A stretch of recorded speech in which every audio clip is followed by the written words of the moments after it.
श्रावण मास शेष सोमवार रे भक्त मानक समागम रे शैवपीठ चलचंचल। ढेंकानाल जिला कंकड़ाहाड़ ब्लॉक रो समस्त शैवपीठ श्रद्धालु भक्त मानक समागम रे उत्सव मुखरित होई पड़िथिबा दृश्य देखबा को मिलिथिला। पवित्र श्रावण मासर शेष सोमवार रे शैवपीठ मानकरे जल लागी काउडिया भक्त माने विभिन्न नदी नाल पीठरे बालुका पूजा सारी कलशरे पानी उठाई कांधरे बाहांगी धरी मंदिर अभिमुखे आसी शिवलिंग रे पानी अर्पण करथिले। ଏହି ଅବସରରେ କଙ୍କଡାହାଡ଼ ରାମେଶ୍ୱର ମହାଦେବ ମନ୍ଦିର, ଗଡ଼ପଳାଶୁଣୀ, ଝିଲି, ଦଣ୍ଡାଧର, ମହାବୀର ରୋଡ, ବିରାଶାଳ ରହଣୀ, ସୁଆଗିନାଳି, ଅଢାପାଲି, କଣ୍ଟାପାଳ, ବାମ 4 ନମ୍ବର, ପଥରଗଡ଼ ପ୍ରଭୃତି ଶୈବପୀଠମାନଙ୍କରେ ଶ୍ରଦ୍ଧାଳୁ ଭକ୍ତମାନଙ୍କ ସମାଗମ ଦେଖିବାକୁ ମିଳିଥିଲା।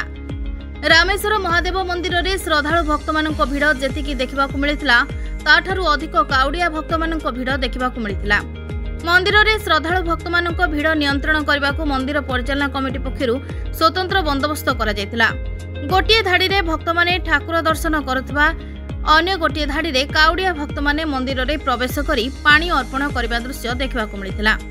समस्त मंदिर परिचालना कमिटी पक्षर व्यापक व्यवस्था कर श्रृंखलार सह भक्त माने पूजा अर्चना सारिथिबा बेले मंदिर बाहर दही पानी और प्रसाद सेवन आयोजन कर श्रावण मासर शेष सोमवार थिबारु छोट बड़ काउडिया भक्त माने पानी भार नेबा समय रे बोल बम हरे हरे बम ध्वनि रे स्वतंत्र आध्यात्मिक परिवेश सृष्टि होई पड़िथिला।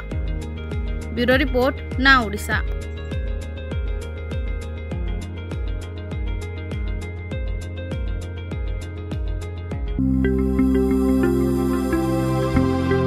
लेटेस्ट न्यूज अपडेट पाई www.naodisha.com को लॉगिन करंतु।